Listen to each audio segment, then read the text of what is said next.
Hadin baga Sorkar MDA2 kala syam bakam Iahap syu ha ke Jingpynshna halor ki artli ki power project kata ke kensi stage 1 but ke upper kri stage 1 and 2 ha ka sngewbha jawatayo kala rai ban pendam no ya ki artli ki power project Habikran berkelat batai khubor hadin ke Jinglang jong kanhun menteri menteri rang ba ke Sorkar Jylla konrad kongkal sangma ulong bagini ki artli ki hydro power project kini ki belai soikular da ke Sorkar Meghalaya bat ki company penmi boarding lakham slam ya ga kanchi stage 1 la soi house nem arjar nyo kat baye ka upper kri stage 1 and 2 lai soi house nem arjar khanar khatlai menteri rang ba ulong banamar ke jingbomyo pisa ban pentri ya ki artli project ban bakador kamur kelanang kiu bat kum juru ia ke jingsimpor jangki company ban pentri yaki ka kunhun menteri jong Sorkar MDA2 klasim mikrai ba on Pynduh pendamno ia ki artli ki power project.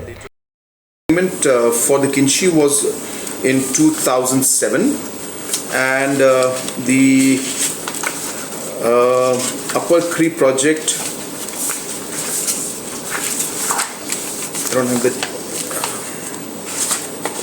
it was about 10 years back, expression of interest in 2012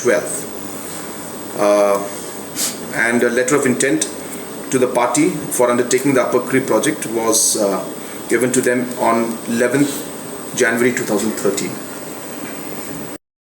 Aspects that were there, details of course, all the aspects or details, technical aspects will be very long to go into, but in a nutshell, the technical viability of the project was impacted. The water level they had studied again. In the initial stage they had given a larger amount, but then later on, depending on the topography and depending on the water availability out there, the size of the project had to be reduced, and it came to a 270 megawatt project. And then after that again, because of the fact that all the investments that were to be made with a smaller project and a smaller size of the output, the viability of the project was not there anymore. So it was purely on the basis of technical viability. The MUA 1 and MUA 2 governments, they went on scrapping a lot of projects. Have you started a single one in your 10 years, 5.5 years? The Karnool project was completed. Which was started on time. Yeah, it was started on that time, and I think so we have done that.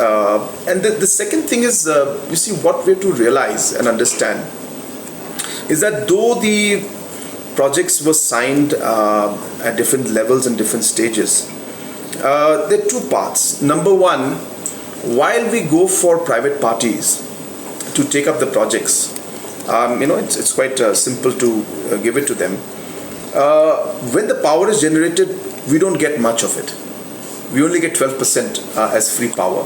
The rest, if tomorrow the company comes and through the regulatory commission, if they say that you have to buy this power at 8 rupees, then we have no choice, we have to buy 8 rupees.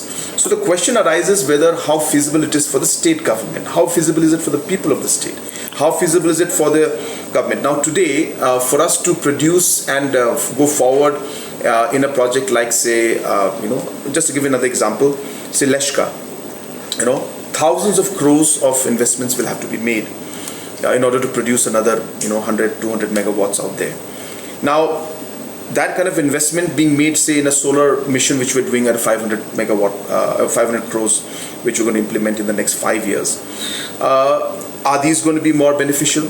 So ultimately, one has to study the technical and financial viability of the project and see whether it's going to make sense for us to invest so much of money, especially again keeping in mind that if we give it to private sector, there is no commitment of giving us power, so we have to buy it from them at even a high rate. And number two, for us to take up the project on our own also, with MECL having a large financial stress on it even today, would it be financially viable for us to do that in the long run? That aspect then has to be seen. So the decision may sound very simple, but it has large implications in the years to come, and hence we have to be very careful. We feel that it is more important as of now today to efficiently run the system that is already existing. How do we ensure that the supply of power that we have, how do we rationalize it? How do we make sure that we are able to purchase it at a better rate and sell at a higher rate whenever we can? and how to improve the overall efficiency and working of all the systems. Today you'll be happy to know that all the units of the power supply today are actually functioning. All the units. There was a time when, stage 2, 3 of Umiam was not working, or 2, 3 of the turbines were not working in thing, and we were having huge loss. Today we are producing almost close to 4 million units of power a day. That's the highest we have ever produced. So I think it's important to look at these efficiencies and overall efficiency in terms of our AT&C losses. So all these areas are important. So production is also important. But as I said, we need to be very careful in where we commit our financial commitments, so that in the long run we're able to get maximum benefit for the people of the state, keeping in mind the investments we have to make. So it's a very calculated decision we have to take. Sir. Larger picture, which is coming from state government as well as from central government. Water mission from our side is yes, a water policy that was created as a large. So these agencies will actually help us to be able to keep the data and information with us, to be utilized in the correct manner for respective departments. So tomorrow, this is the center that is going to tell us that every year we are seeing a dip in, say, the water supply or the catchment areas in, say, for the Shillong water supply scheme. It is this center that is going to collect the data every year using satellites, using human manpower at the grassroots level, using different technologies, drones, to then survey and keep this data. So this is an information database of analyzing, recording the water movement in the state from now on to the coming years, to allow us then to make decisions on how we need to adjust based on climate change and other things, on how we need to adjust for farming activities, for drinking activities, or even flood activities that are there. So that's the basic principle.